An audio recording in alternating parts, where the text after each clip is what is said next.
सब अल्लाह के फ़कीर हो। वल्लाहु हुवल गनी, अल्लाह वो ज़ात है जो गनी है, अल हमीद और बड़ी तारीफ़ों वाली है। इन यशा युज़हिबकुम, अगर वो चाहे तो ले जाए तुम सबको। व यअति बिखल्क़िन जदीद, और ले आए तुम्हारी जगह एक नई तख्लीक। वमा ज़ालिका अलल्लाह, और नहीं है ये अल्लाह ताला पर बिअज़ीज़, कोई बहुत भारी काम। सदक़ल्लाहु मौलाना अज़ीम। अल्लाह वो ज़ात है जो इस कायनात का मालिक है। रोज़ाना हर नमाज की हर रकात में हम इस बात का इकरार करते हैं कि मालिक यौमिद्दीन, वो मालिक है क़यामत के दिन का। वो इस दुनिया का भी मालिक है और वो कायनात की हर चीज़ का मालिक है। और जब हम ये मान लें कि वो मालिक है, तो मालिक के और नौकर के दरमियान तो झगड़ा होता ही नहीं। जो आपने अपनी दुकान पर, अपनी फैक्ट्री में, अपने कारखाने में नौकर रखा होगा, उससे आपका झगड़ा हो ही नहीं सकता, बशर्ते कि वो आपको मालिक समझता हो और आप उसको नौकर समझते हो। क्योंकि जब आप उसको नौकर समझेंगे तो आप उसकी ड्यूटी लगाएंगे, भाई ये काम तुमने करने हैं। जब वो आपको मालिक समझेगा तो वो काम करेगा, इसलिए कि उसे पता होगा कि मालिक ने ये काम मेरे ज़िम्मे लगाया है, अगर मैं नहीं करूँगा तो वो मुझे कभी भी छुट्टी करा सकता है, वो मुझे यहाँ से फारिग कर सकता है। इसलिए ये मालिक और नौकर, ये रिश्ता बड़ा अजीब है। एक तरफ वो ये समझेगा कि मालिक मालिक ही है जो, और एक तरफ ये होगा कि नौकर है, नौकर ही है जो मर्जी कर रहा है। अल्लाह तबारक व तआला ने इन आयात में पहली बात तो ये हमें एहसास दिलाया, अंतुमुल फुक़राउ इलल्लाह, तुम अल्लाह के दरबार में फ़कीर हो। मालिक का ताल्लुक़ फ़कीर के साथ, या फ़कीर का मालिक से जो ताल्लुक़ होता है वो मांगने वाला होता है। अगर आप तनख्वाहदार कोई बंदा रखेंगे तो इसका वो ताल्लुक़ नहीं बनेगा जो फ़कीर के साथ है। फ़कीर वो है जो रास्ते में चलते हुए आपसे मांगेगा, अल्लाह वास्ते दे। आपका जी चाहे 10 रुपये दे दे, आपका जी चाहे 20 रुपये दे दे, आपका जी चाहे 50 दे दे, आपका जी चाहे 1000 दे दे, आपका जी चाहे 5000 दे दे। और हमारे घर के करीब ही एक जगह जिसको भट्टा चौक कहते हैं, ये लाहौर की मशहूर जगहों में से एक जगह है। और वहाँ हर वक्त मांगने वाले फिर रहे होते हैं, रात के 3 बज जाए, 2 बज जाए, मांगने वाले, और मांगने वाले भी थोड़े नहीं वादू होते हैं। क्योंकि इशारा भी है, लोग एयरपोर्ट से आ रहे हैं, एयरपोर्ट की तरफ जा रहे हैं, डिफेंस की तरफ आ रहे हैं, उधर से जा रहे हैं, इधर आरे बाज़ार की तरफ आ रहे हैं, जा रहे हैं। लोग इतने ज़्यादा होते हैं आने जाने वाले, तो मांगने वाले ज़्यादा होने के बावजूद थोड़े लगते हैं। एक दिन एक फ़कीर से पूछा, मैंने कहा यार ये बताओ कि सबसे ज़्यादा कभी पैसे भी तुम्हें कितने दिए हैं, किसने अगर दिए, सबसे ज़्यादा कितने पैसे आज तक किसी ने दिए हैं? अब मेरे ज़हन में था मांगने वाला है, 100 रुपये देता हूँ, इससे ज़्यादा क्या दे। कहने लगा जी लोग 5-5 हज़ार दे जाते हैं। मैंने तो 5,000 दे के तुमसे पूछते कुछ नहीं, कहते तो दोबारा पूछते नहीं। तो फ़कीर का काम है मांगे और मालिक का काम है दे दे। अल्लाह ताला ने इस आयत में अपने साथ हमारा रिश्ता और ताल्लुक़ बताया कि उसका ताल्लुक़ मालिक वाला है, तुम्हारा ताल्लुक़ फ़कीर वाला है। अंतुमुल फुक़राउ इलल्लाह, तुम अल्लाह की बारगाह में फ़कीर। फ़कीर जब भी जितना भी जो भी मांगे वो मालिक है, वो दे दे, उसी तरह दे दे, बदल के दे दे, ज़्यादा दे दे, कम दे दे, मालिक है। फिर फरमाया वल्लाहु हुवल गनियुल हमीद, अल्लाह गनी है। और गनी का मतलब है जितना भी दे दे थोड़ नहीं है उसके पास, और जितना भी दे दे उसके खजानों में कमी नहीं है। एक हदीस मुबारक में नबी अलैहिस्सलाम ने फरमाया कि मूसा अलैहिस्सलाम जब खिज़र अलैहिस्सलाम के साथ जा रहे थे तो जब कश्ती पर सवार हुए तो कश्ती पे आके कुछ जानवर भी बैठ गए। उन जानवरों में एक जानवर उड़ा और उसने उड़ते उड़ते समुंदर के सतह में अपनी चोंच डुबोई, पानी लेके ऊपर चला गया। मूसा अलैहिस्सलाम को खिज़र अलैहिस्सलाम ने मुखातिब किया, है मूसा तुमने इस जानवर को देखा? उन्होंने कहा देखा। ये अपनी चोंच में क्या लेके गया? उसने कहा पानी लेके गया। फरमाया कि मेरा और तेरा इल्म, मेरा और तेरा इख्तियार और मेरे और तेरे इल्म में जो कुछ आ चुका है, अल्लाह के सामने उसकी हैसियत इतनी भी नहीं जितनी समुंदर में से चोंच भर के ये जानवर पानी ले गया। अब मूसा अलैहिस्सलाम का इल्म जो अंबिया में बड़े अंबिया, और खिज़र अलैहिस्सलाम जिनके इल्म के बारे में तो मूसा अलैहिस्सलाम भी परेशान है। और हुजूर अकरम सल्लल्लाहु अलैहि वसल्लम भी फरमाया करते थे अगर मूसा मेरा भाई थोड़ी देर और चुप करता, एतराज़ ना करता, तो अल्लाह ताला के न जाने क्या क्या कमालात थे। तो ये अल्लाह है जो गनी है, अल्लाह वो ज़ात है जो मालिक है, और अल्लाह ताला को कोई मोहताजी नहीं है, और अल्लाह वो ज़ात है जो काबिल तारीफ़ है, और वो इस काबिल है कि उसकी तारीफ़ें की जाएँ।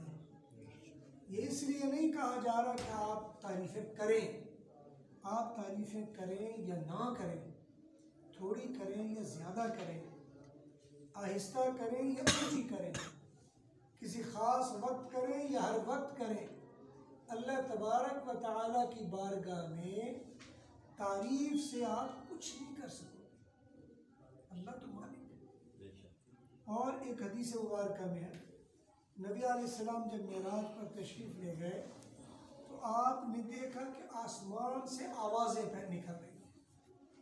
हदीस मुबारक के अल्फाज हैं अत्ततिस्समा व हक़्क़त अलैहि अन तुअत्तित, आसमान में चिरचिराने की आवाज़ आ रही थी, और वो क्यों आवाज़ पैदा ना होती? फरमाया मैंने आसमान पर देखा अल्लाह की बारगाह में इतने फरिश्ते रुकू में, सजदे में, क़याम में, क़ादा में बैठे हुए हैं कि आसमानों में कोई जगह खाली नजर ही नहीं आती, भरा पड़ा आसमान। इतना आसमान भरा हुआ फरिश्तों के ज़रिए से, जिसकी वजह से जाहिर बात है आसमान बेचारा क्या करेगा, जिसके ऊपर इतना वज़न डाल दिया, वो तो अल्लाह की कुदरत से खड़ा हुआ है।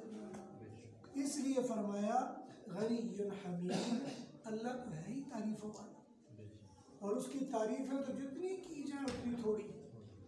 और अल्लाह की तारीफ़ करना हकीकत बात यह है कि वो हक भी अदा नहीं होता।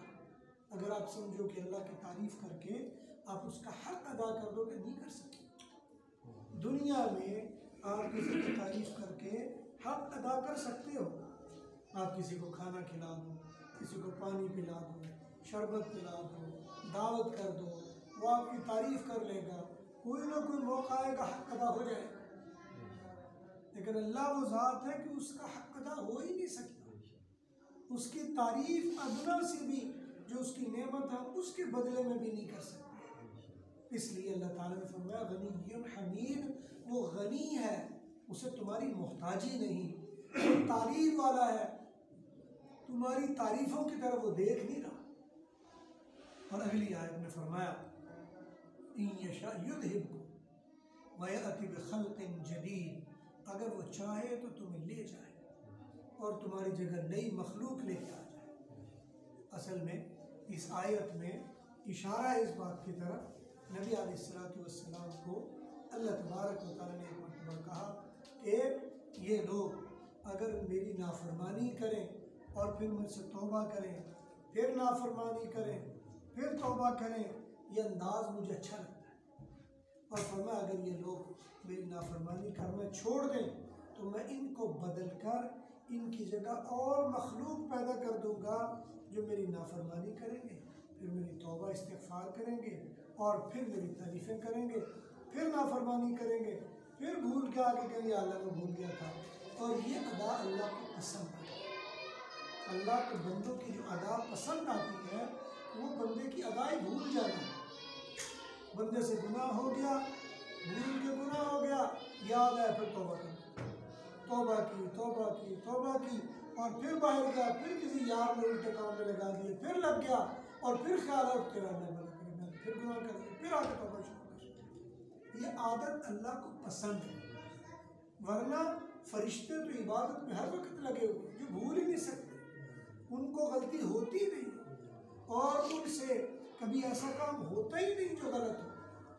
ये तो इंसान है जो भूल भी जाता है और ठीक भी कर देता है, अच्छा भी करता है, बुरा भी कर देता है, कभी इबादत भी कर देता है, नाफरमानी भी कर देता है, उसकी तारीफ भी कर देता है, भूल भी जाता है। फरमाया अगर तुम ऐसा बनने की कोशिश करो कि बिल्कुल ही शैतान बन जाओ, या ऐसा बनने की कोशिश करो कि तुम बिल्कुल ही फरिश्ते बन जाओ, शैतान ऐसे बनो कि तुम्हारे अंदर नेकी कोई ना हो, और नेक और बद ऐसे बनो यानी शैतान की तरह, और नेक ऐसे बनो कि तुम्हारे अंदर कोई बुराई ना हो। फरमाया यशा युज़हिबकुम, अगर अल्लाह चाहे तो वो तुम्हें ले जाएगा, व यअति बिखल्क़िन जदीद, एक नई मखलूक पैदा कर देगा जो अल्लाह की इबादत भी करेंगे, अल्लाह ताला से माफ़ी भी मांगेंगे, अल्लाह ताला की फरमाबरदारी भी करेंगे, उसके गुनाह भी करेंगे, गुनाहों से माफ़िया भी मांगेंगे। तो इसलिए मेरे बच्चों ये ज़हन में रख लीजिए कि गुनाह ये बुरी चीज़ नहीं है, लेकिन गुनाह में डट जाना ये बुरी चीज़ है। अगर आपसे गुनाह हो जाए अल्लाह को इससे कोई मसला नहीं, लेकिन जब आप गुनाह में डट कर इब्लीस के रास्ते पर चल पड़ो ये अल्लाह को पसंद है। लिहाजा आपसे अगर गलती हो जाए तो इस्तिग़फ़ार है, तौबा है, अगर कोई गुनाह हो जाए तो इस्तिग़फ़ार है, तौबा है, अगर कोई भूल चूक हो जाए तो माफ़ी है। और फिर हमारे मशाइख में तौबा का ऐसा तरीका है, आजकल तो हमने बस वो तरीके सारे छोड़ दिए। हमारे मशाइख में ये तरीका चला आ रहा है कि मिलकर कुछ कलिमात हम पढ़ते हैं और फिर वो कलिमात इनको बैत भी कह लेते हैं, और इसको असल में तौबा कहते हैं। अपने गुनाहों से तौबा, इस्तिग़फ़ार, अपने गुनाहों से इस्तिग़फ़ार, ऐसी सच्ची पक्की इस्तिग़फ़ार, या अल्लाह जो आज तक हुआ माफ़ी मांगते हैं, आइंदा कोशिश करेंगे कि अल्लाह गुनाह ना करे, हो जाए तो फिर क्या करें। मतलब हम जितनी बार भी कोशिश करें अल्लाह गुनाह नहीं करेंगे, हो जाए तो फिर क्या करेंगे, फिर तौबा करें। इसीलिए फरमाया शेख मौलाना जलालुद्दीन रूमी रहमतुल्लाह ने, बाज आ हर आँच हस्ती बाज आ, तौबा कर जो भी करता है फिर तौबा कर, तो तौबा करना असल का। इसीलिए कुरान करीम में फरमाया तूबू इलल्लाहि जमीअन अय्युहल मुमिनून लअल्लकुम तुफ्लिहून, ए मोमिनो अल्लाह की तरफ बढ़कर तौबा करो और सारे मिलकर तौबा करो, लअल्लकुम तुफ्लिहून, ताकि तुम कामयाब हो जाओ। तो इसलिए ये तौबा का अमल भी मसनून अमल है। इसलिए हुजूर अकरम सल्लल्लाहु अलैहि वसल्लम सहाबा से कहा करते थे कि जद्दिदू ईमानकुम बिक़ौली ला इलाहा इल्लल्लाह, ला इलाहा पढ़ के अपने ईमान को नया कर लिया करो। जो आपका ईमान है वो तो है, लेकिन जब आप नए सिरे से पढ़ोगे ला इलाहा इल्लल्लाह, वो ईमान को नया करेंगे नए सिरे से, तो फरमाया जद्दिदू ईमानकुम बिक़ौलि ला इलाहा इल्लल्लाह, ला इलाहा पढ़ के अपने ईमान को नया करें। इंशाअल्लाह इशा के बाद जो मैं दरस दूँगा आज कोशिश करेंगे कि वो सारे मिल के वो कलिमात पढ़ें। अल्लाह ताला हमारी भी तौबा कबूल करे। कि ये तौबा का ऐसा अमल है, ये अकेले भी कर सकते हैं, मिल के भी कर सकते हैं, और जितने मिल के करें अल्लाह उतने खुश हो जाते हैं। इसलिए कि जब अकेले तौबा करेंगे तो आपके गवाह सिर्फ फरिश्ते, जब मिल के तौबा करेंगे तो आप सारे एक दूसरे के गवाह, और जब एक दूसरे के गवाह हो तो कल क़यामत के दिन ये तो कहा जा सकता है या अल्लाह मेरी दाढ़ी सफ़ेद थी, मैंने तो तौबा की थी, ये फ़लाँ मेरा गवाह है, ये फ़लाँ दोस्त मेरा गवाह, वो फ़लाँ भी गवाह, और वहाँ की गवाही अल्लाह ताला को पसंद आ जाएगी और अल्लाह ताला हमें बख्शे में। इसलिए फरमाए इन यशा युज़हिबकुम व याति बिखल्क़िन जदीद, अगर अल्लाह ताला चाहे तुम्हारी जगह एक नई मखलूक लेके आ जाएगा। और आगे फरमाए वमा ज़ालिका अलल्लाहि बिअज़ीज़, याद रखना ये कोई भी काम अल्लाह के लिए बहुत भारी नहीं है, ये मत समझना अल्लाह के लिए बड़ा भारी हो गया। हमारा मज़हब ईसाइयों वाला मज़हब नहीं है। ईसाई कहते हैं अल्लाह ताला ने बख्शने के लिए देखा कि इंसान तो बड़े गुनहगार हो गए, अब इनको कैसे बख्शा जाए, लिहाजा अल्लाह ताला ने अपने अंदर से अपना बेटा यसू मसीह को पैदा करके फिर उसको फांसी पे लगवा के देखा कि जब वो मर गया है तो उसको कफारा बनाया। वो अपने बेटे को पहले अपना बेटा बनवाया, फिर उसको फांसी पे लगवाया, फिर उसको रहम आया, फिर उसने लोगों को माफ़ किया। क्या मजाक! अल्लाह तो वो ज़ात है कि एक हदीस मुबारक में फरमाया कि अगर तुमने कोई बंदा आसमान से ज़मीन, मशरिक़ से मगरिब और शुमाल से जुनूब तक गुनाहों से भरा हुआ लेके आ जाए और मुझसे तौबा कर ले, अग़फ़िरुद्दुनूब जमीआ, सारे गुनाह माफ़ कर दूँगा, अल्लाह तो वो रहीम व करीम ज़ात है। इसलिए उस रहीम व करीम ज़ात से अपना ताल्लुक़ पैदा करना चाहिए, और उसका ताल्लुक़ पैदा करने का आसान तरीन तरीका ये है कि उससे तौबा की जाए और तौबा बार बार की जाए। अल्लाह ताला से दुआ है जो कहा सुनेंगे अल्लाह अपने बार बार कबूल करेगा।